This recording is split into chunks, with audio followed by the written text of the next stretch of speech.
What's up, guys? In this video, we're going to review the Wheeltop EDS GeX gravel group set. Let's go ahead and take off the sleeve here. Take that off. Very clean packaging, which Wheeltop always has, which is really impressive. Have your directions here as far as you can download the app with the QR codes here.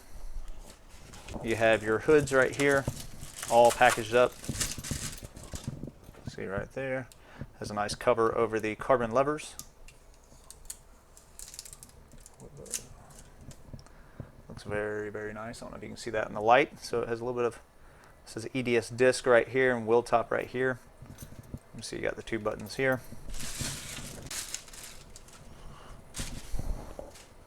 Once again, I got the plastic cover. We'll pull that off.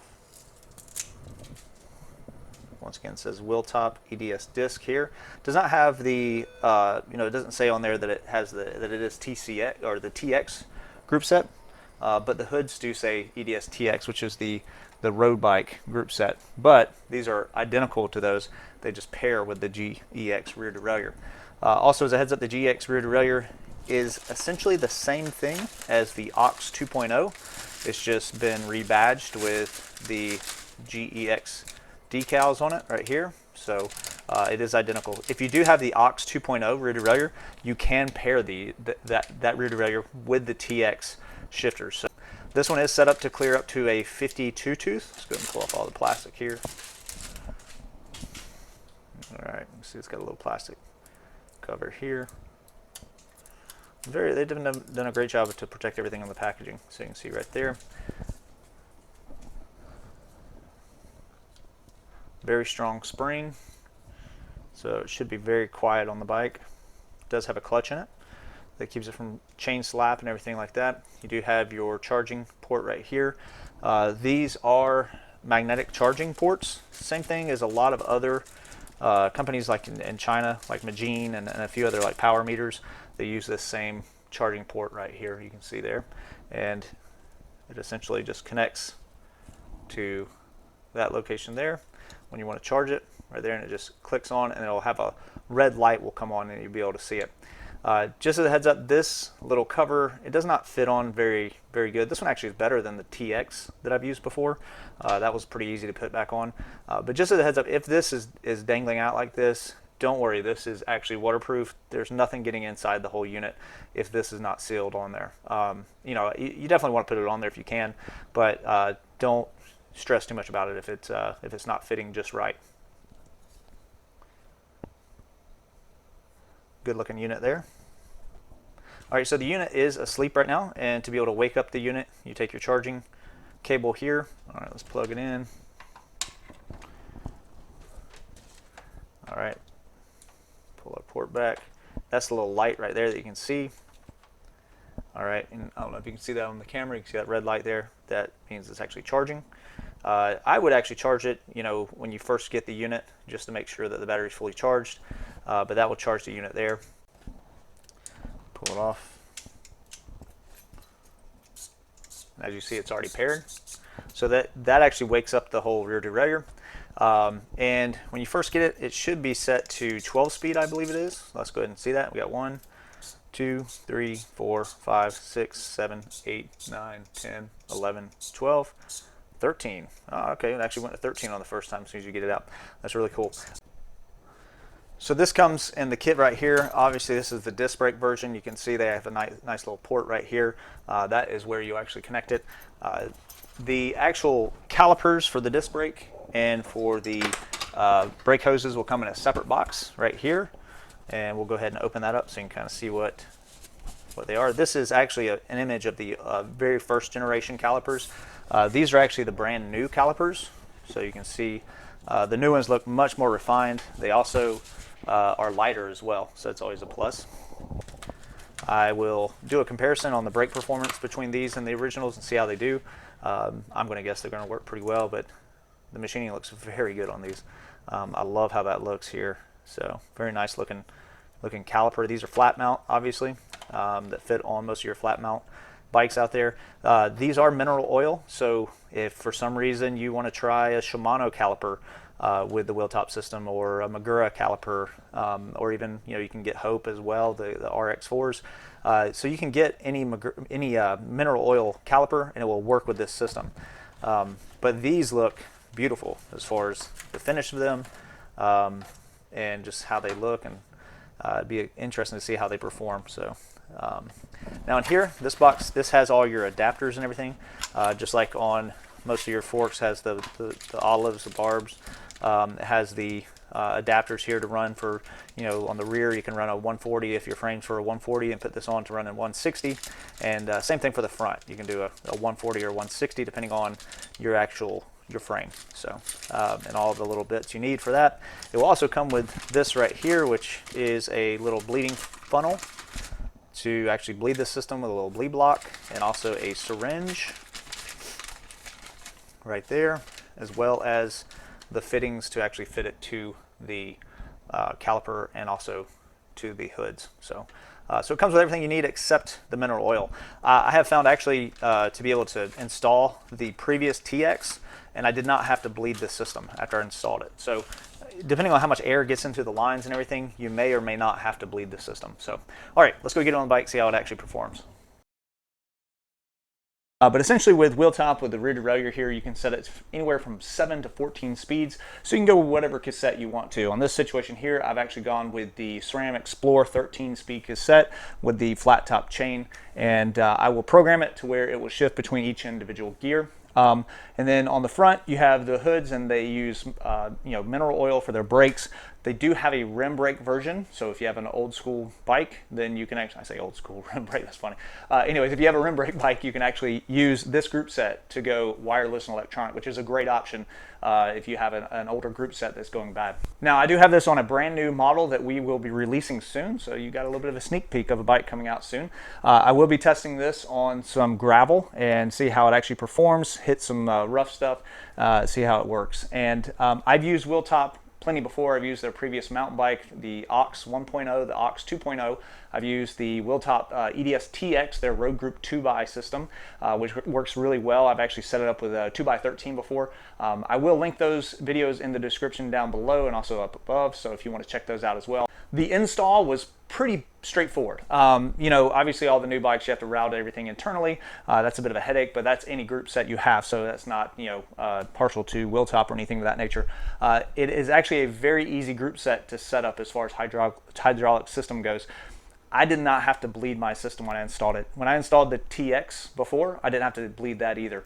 So it already comes with fluid in the hoods, in the calipers, in the lines, everything. And actually it has a nice plug on the hood. So whenever you pull it out, put it on the bike and everything, no fluid is coming out whatsoever. Plus it's mineral oil, which is nice, so it's not going to contaminate anything. But I have found, once again, you don't have to bleed the system when you do install it. Now, if you do install it and you lose some fluid, you may have to bleed the system. And it's a very simple process, very similar to Shimano as far as having the funnel at the top and then just pushing the fluid through from the caliper up into the funnel. Once you have air no longer in the system, then it's good to go. Now, as far as caliper goes here, once again, looks really, really nice, really clean. It comes essentially with it already installed. So you have it installed here, and then the hose, you just route it, whatever you do. This situation here, routing it through the fork. So you don't have to do anything when you first install these. You don't have to worry about oil getting on the pads or anything of that nature. So that's really nice. So you just install that, run your hose through, and then attach it to the hoods. I just want to show you where you actually install the hose after you route it through your frame and your handlebars. So as you can see here, pull back the hood, and you can see this silver part here is part of the master cylinder. This silver bolt here, that's the actual bolt that you'll tighten down with the olive and barb in. So you run it through here, and then when you first get the unit, this will actually be screwed into the frame or into the hood, so it keeps oil from getting out, seals it off. It's really nice. And then you use like a 5mm Allen key and screw that out, and then you'll put your barb into your hose, and then the olive onto it, and also the nut. Install it, tighten it down, you're ready to go. I did not have to bleed mine, so all I did was install it and was good to go. These hoods here, they are a little stiff. You've probably seen some reviews. These are the originals, so they are not as soft. They're hard to pull back. You can see kind of here they're more difficult to deal with. The new ones they do have is much smoother, softer material. I've seen people online to get these off. You actually have to cut them off sometimes with scissors. So the new ones though, you can slide them right back on.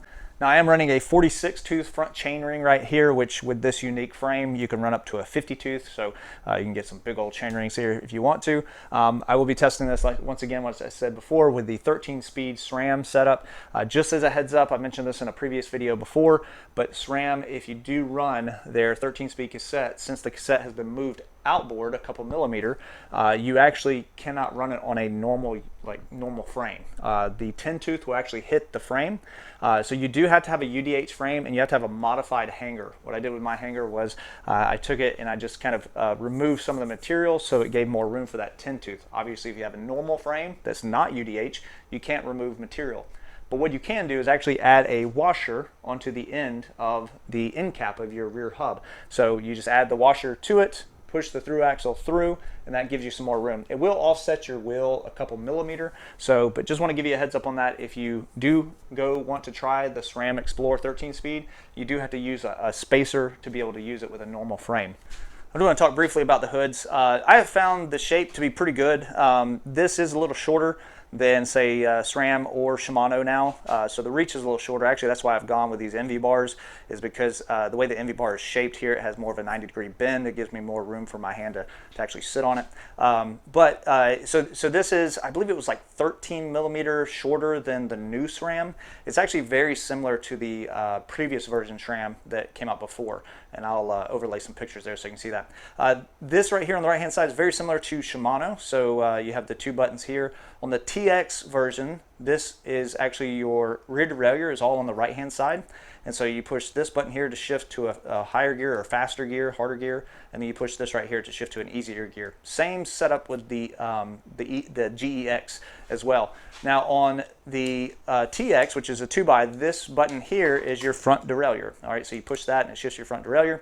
On this system here, whenever you hit it, it actually shifts to a harder gear. So it's kind of backwards from SRAM in a way. So waking up my system here. So right now I'm shifting this button here, it goes to an easier gear, harder gear, and then on the left hand side you push it there, it goes to a harder gear. So what I'll do in the app, and I'll show you here briefly, I will change these where essentially both of these buttons go to a harder gear, and then this button here I'll have it go to an easier gear. And that's what I did with my TX as well. I set the TX up where this goes to a harder gear in the rear, this goes to an easier gear in the rear, and then the small button was my front derailleur. What we'll do now is we'll go ahead and set it up in the app. Like I said before, this is right now has just been set up or just installed. I haven't actually changed the gears out or anything to set up the gears. When it come out of the box, it came out actually as a 13-speed setup. So that's kind of interesting there that it's already 13-speed. But I tried to shift the gears and it would not shift through all the gears. So let's go ahead and show you how to program this. Is use the app to actually connect to it. You will download the Wheeltop app. It is located right here. All right, so you see it starting to download there. And then mine just opens up immediately, and it's actually connecting to the Bracken right now, which is one of our other models, and it has a TX Groupset on it right now. So what we're going to do now is go down to Add Device. All right, and it's going to be scanning for the device. I don't believe I have it on, so I'm gonna have to go wake it up. So I walk over here, tap on a little bit. Might want to just make sure the shift. All right, there it goes. It shifts through. All right, and then it shows a few things that are searchable here. You can see that some of the stuff right here, the EDS GeX, that's what we want. This right here is a GoPro and also a speaker that's already in the shop. So we'll go with that bind successfully. You have sharing mode. And then you have lock mode. Lock mode means it can only be used by you and your account alone. So if you do want to sell this in the future, you know, you may not want to do the lock mode because you do have to go in and unlock it.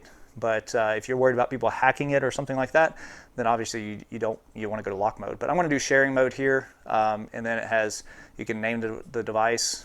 So I'm going to put here. All right, this is the GeX, and it's on the split fire frame. All right. I can't actually, it won't actually fit the whole word there, so I'm going to just put GeX, and I'm just going to put GeX, that's fine. So unless you have more GeX group sets, if that was the case, I might put like SF for split fire. So I'm going to do that, confirm. So now we have it there. It's named successfully. You have a little Bluetooth icon here. Click on that Bluetooth icon. That's where it's searching for them. When you see it blue, that means it's connected. That's really important to see. I know sometimes people have issues with them getting connected. You do have a standard mode right here. If you click this, you have a racing mode, which makes it a lot faster. The only problem with that is it stays on all the time, so your battery life will go down if you keep it in racing mode. So I would only use that if you are doing an actual race or an event that you really want fast shifts. But I keep it in standard mode for most of the time. You can see I have 60% battery. Right now I haven't charged it since pulling it out of the package. So it's right there. Now, as you see, you can go through, this is the shifter here, the left shifter, and then the right shifter. And you can see the versions are older, so I will update those versions later. But I want to show you really how we're going to adjust this. So we're going to go to the little cog here. You have device adjustment, preferences, firmware upgrade. I will upgrade the firmware here in a bit. You can power off the device if you're traveling, things like that. Just as a heads up, if you power off the device and you're traveling, be sure you have your charging cable, because if you don't, you can't turn it back on. So be sure you have a charging cable with that. So we're going to device adjustment, and this has replaced cassette, initial calibration, change gears, fine tuning. What you want to do is go with initial calibration. All right. And this here just talks about your safety. Don't make it go outside the borders of everything, or it'll it'll basically mess up your derailleur. All right, so what you got to do on the initial calibration is you set it to where it's in the smallest cog. All right, that tells the rear derailleur where you're located. All right, so here we are. We're on the initial calibration, and what we're doing is we're wanting it to stay in this 10 tooth right here. And as you see here, if I move it, that's talking about the gears. Okay, so that's the gear.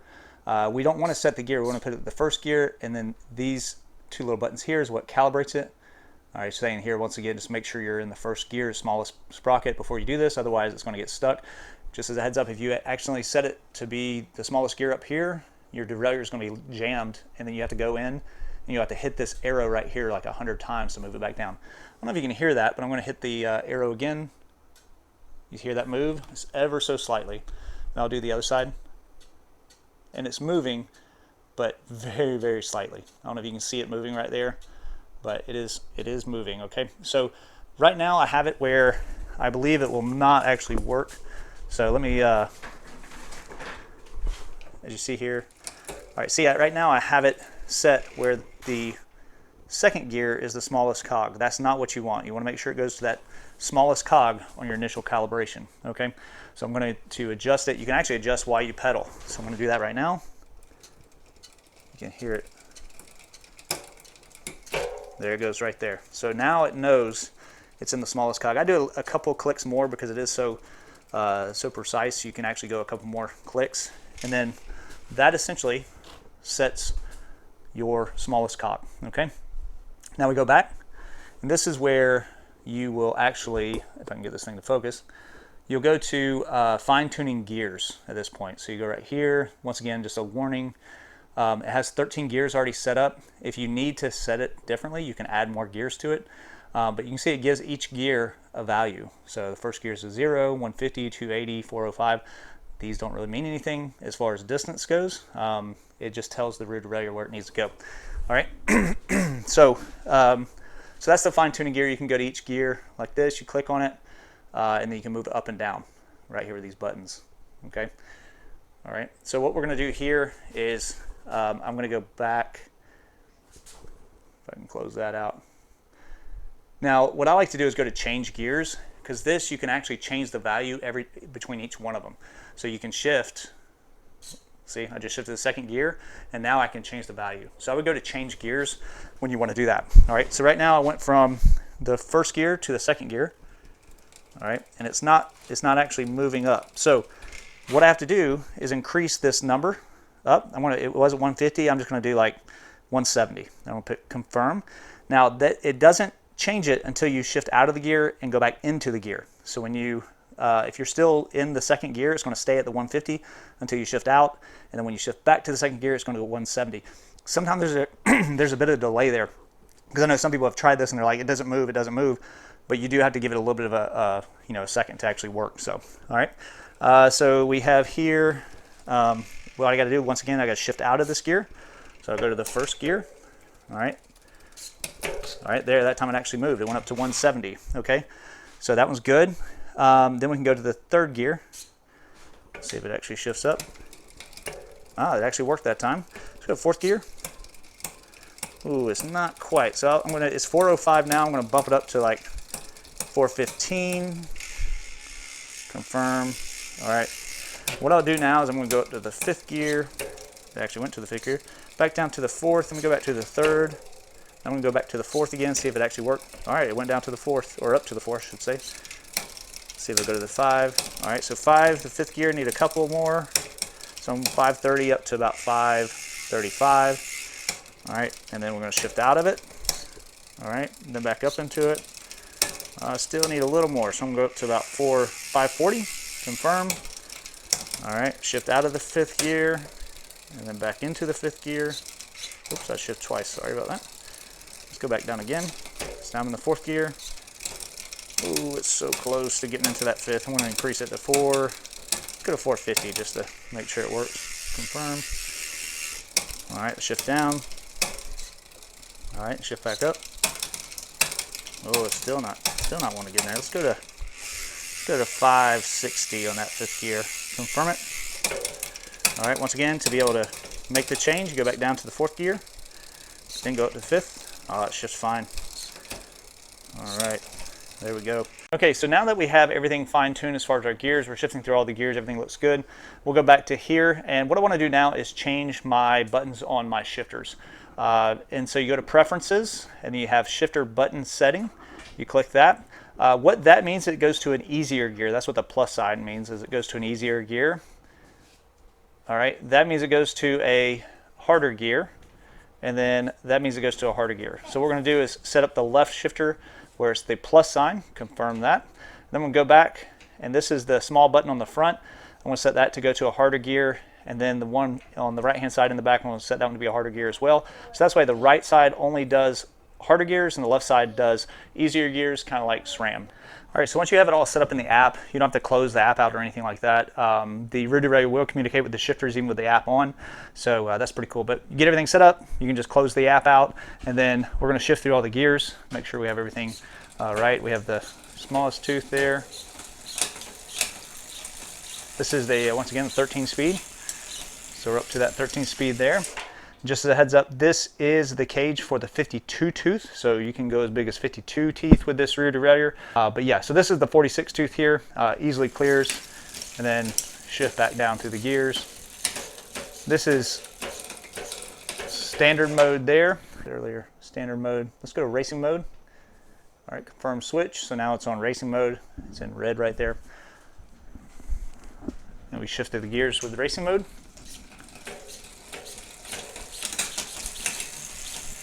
It's definitely quicker in racing mode.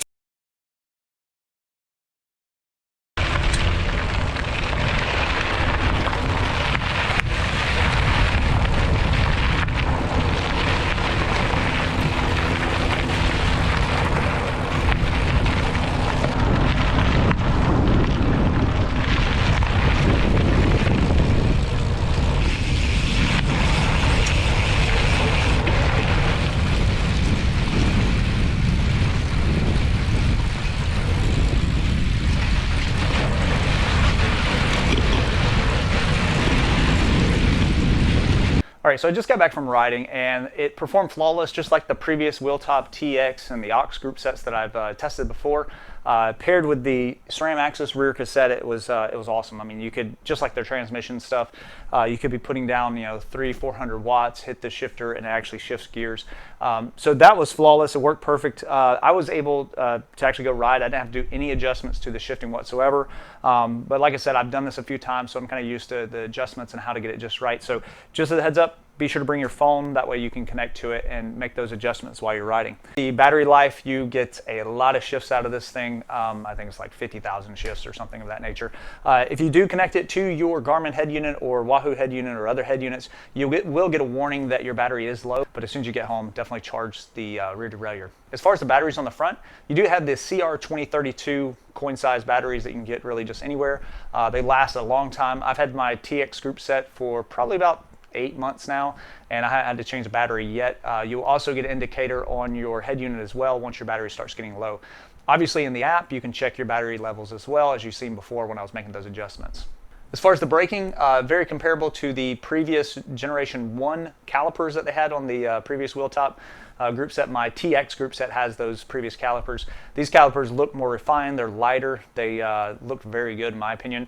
Braking performance was similar on my experience today. I did have a little bit of rotor rub when I was standing up, you know, and kind of mashing on the pedals.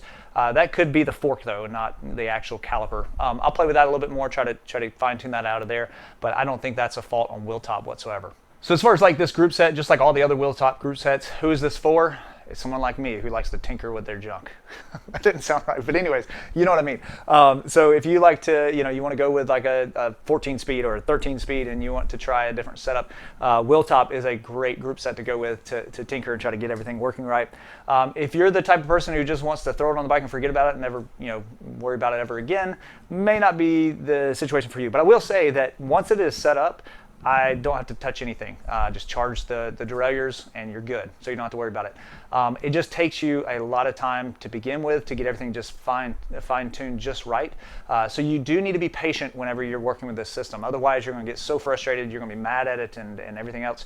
But if you're patient and you don't mind messing with the app and trying to get it just right, you should be fine.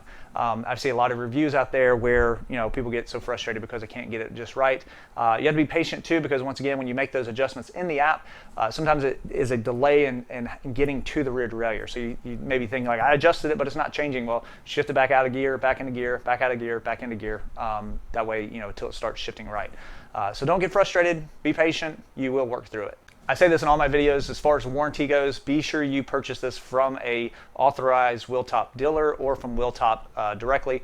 I prefer to order from Wheeltop directly. At the recording of this video, they actually do have a special going on right now with Prime Day. I think it's like 38% off the group sets, which is a really good deal. So head over there and get one of those group sets. I will have a link down below, you can use that.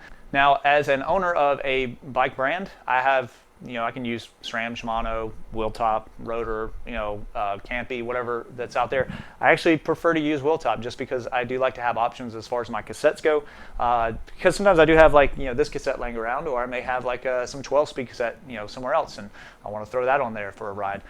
So I just like this group set because you can adjust it. I've actually, since the spacing here is just like all the other Axis 12-speed cassettes, I've actually, you know, could throw on a road wheel set here that's a 12-speed. Let's say it's a, you know, a 1036, and on the app you can go in and just set it to 12-speed, and it'll actually get rid of that 13-speed. It'll keep all the same gears, and then you can just go for your ride. And then you get home, you want to do, you know, go back on the gravel group set that has the 13-speed cassette on it. Go in, click 13 speed, and it'll be located right here, so you'll be good to go there. There is a great Facebook group that you can join. There's actually 2 of them on Facebook. I'll link those down below as well. So if you do have any questions or have any issues trying to get it set up, you can go there. I'm in there a good bit, just kind of giving some feedback and also trying to help those who are setting up their group sets. So definitely, if you do buy the group set or you're just curious about the group set, jump in there. You can read around. You'll see where some people are having issues with their units. But on the polls, it does show, I think it's like, you know, 80% or 85% of users are happy with the Wheeltop group set.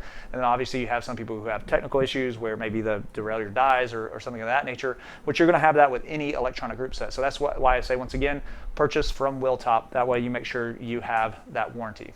Okay, on the back you do have your low limit screw, which keeps the rear derailleur from going too far into your spokes here. And then you do have the high limit screw is actually located under this cover. So to remove this, you have to have a 2mm Allen key under here. You pull this cover off. You'll actually be able to adjust also the clutch that is in here. There's a clutch mechanism that keeps you from having too much chain slap. You can actually tighten that or loosen it depending on how you want it. And also, like I said, the high limit screw is located under this cover as well. A bit annoying to be able to adjust that high limit screw, but you know, once you do it, really you really don't have to worry about it. I'll mention one other thing that's common that some people have had. I've seen this on some of the other reviews online. When they install the rear derailleur, they can't get it down to that smallest cog, maybe a 10 tooth or 11 tooth. I will say that for some reason, Wheeltop on this rear derailleur, right here on this knuckle, it seems like they designed it where the derailleur sits inboard just a little too far. And sometimes you can't get it out to that 10 tooth or 11 tooth. What I have found is actually if you can find like a chain ring bolt spacer or any kind of washer, honestly, a small washer, just a few millimeter thick, you can actually put that on the the bolt here between the hanger, and it will just move that derailleur outboard a little bit, and that allows you to get down to that smaller cog. So just a heads up, if you get this group set and you're trying to get down to that 10 tooth, just put a washer, maybe 1 or 2 depending on how thick it is, and that will move that rear derailleur outboard to be able to get to that smallest cog. It does not seem to interfere with the ability of the derailleur to go inboard towards the larger cogs. Thank you guys so much for watching. If you found this beneficial, be sure to smash that like button down below. Also share it with any of your friends who may be looking at Wheeltop or wanting to do some kind of hacked group set. Also subscribe to the channel, that helps me out. If you have any comments or questions or any kind of suggestions, just leave them down in the comments below. I'll get to them when I can, and we'll see you in the next video.